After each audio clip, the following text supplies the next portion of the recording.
नमस्कार बच्चों, स्वागत है आप सभी के आपके अपने YouTube चैनल को। फिर बच्चों आज हम लोग हल करने वाले हैं केमिस्ट्री का दूसरा चैप्टर जो है विलयन। और नए शिक्षा पद्धति के अनुसार जो अभी चेंज हुआ वो पहला चैप्टर है विलयन, ठीक है।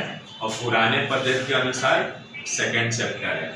तो जो भी समझिए उसका एक्सरसाइज 2.10 क्वेश्चन है, बहुत ही आसान क्वेश्चन है। इसके पहले हम लोगों ने जब थ्योरी क्लास पढ़ा था ना, राउल्ट के नियम से पॉजिटिव डेविएशन क्या होता है, उसी पे आधारित है। देखिए क्या कह रहा है एल्कोहल एवं जल। एल्कोहल जो एथेनॉल होता है ना, आप देखते हैं जब पानी में दारू को मिलाया जाता है तो घुल जाता है। तो इसका दूसरे क्वेश्चन भी पूछ सकता है वो कि एल्कोहल जल में क्यों घुल जाता है, तो उसका भी सेम कारण होगा, ठीक है। कह रहा है एल्कोहल एवं जल का एक मिश्रण बनाया गया, विलयन तैयार किया गया, उसमें आणविक अन्योन्य क्रिया की क्या भूमिका होती है वो बताना है। देखिए आणविक माने क्या हुआ, अणुओं के मध्य यानी मॉलिक्यूल्स की बात किया जा रहा है।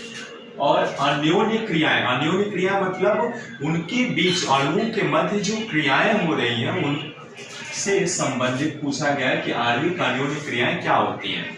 तो देखिए सिंपल, जैसे पूछ रहा है कि H2O और एथेनॉल है ना, ये क्या है, ये आपका H2O है और ये आपका क्या है, एथेनॉल है ना।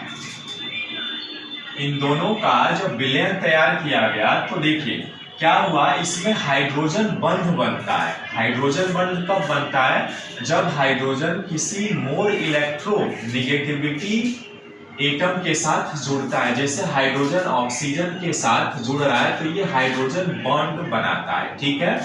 और दूसरा क्या होता है, जब भी हाइड्रोजन मोर इलेक्ट्रोनिगेटिव एटम्स के साथ, जैसे ऑक्सीजन हो गया, फ्लोरीन हो गया, नाइट्रोजन हो गया, इनके साथ जुड़ता है तो क्या होता है, हाइड्रोजन पर बहुत सारा यानी ढेर सारा आंशिक धनावेश आ जाता है, पार्शियल पॉजिटिव हो जाता है, ठीक है।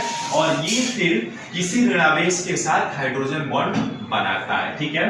तो वही कह रहा है एल्कोहल एवं जल के विलयन में एल्कोहल तथा जल के अणु अंतरा आणविक हाइड्रोजन बॉन्ड बनाते हैं। इसका मतलब ये हुआ कि जो आपका एल्कोहल एवं जल के विलयन में जब मिक्स किया जा रहा है तो एल्कोहल और जल का अंतरा आणविक हाइड्रोजन बॉन्ड बनता है। लेकिन अब देखिए हाइड्रोजन बॉन्ड तो बना इसमें, लेकिन यह H2O के मध्य तथा एल्कोहल के मध्य हाइड्रोजन बॉन्ड से दुर्बल होते हैं। देखिए इसमें H2O और एथेनॉल के बीच जो बॉन्ड बनता है, यह और C2H5OH के बीच हाइड्रोजन बॉन्ड बनता है तो ये दुर्बल होता है, यानी ये बॉन्ड जो होता है दुर्बल बॉन्ड बनता है।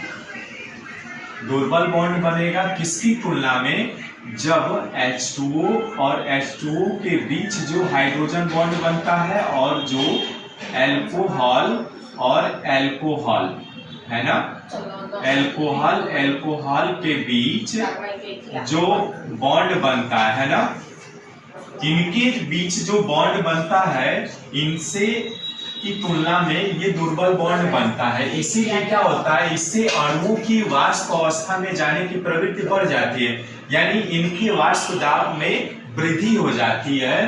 तो यह विलयन राउल्ट के नियम से पॉजिटिव डेविएशन प्रदर्शित करता है और यही कारण है कि एल्कोहल जो है वो जल में क्या होता है, घुलनशील हो जाता है यानी घुल जाता है। सेम कारण है, ठीक है।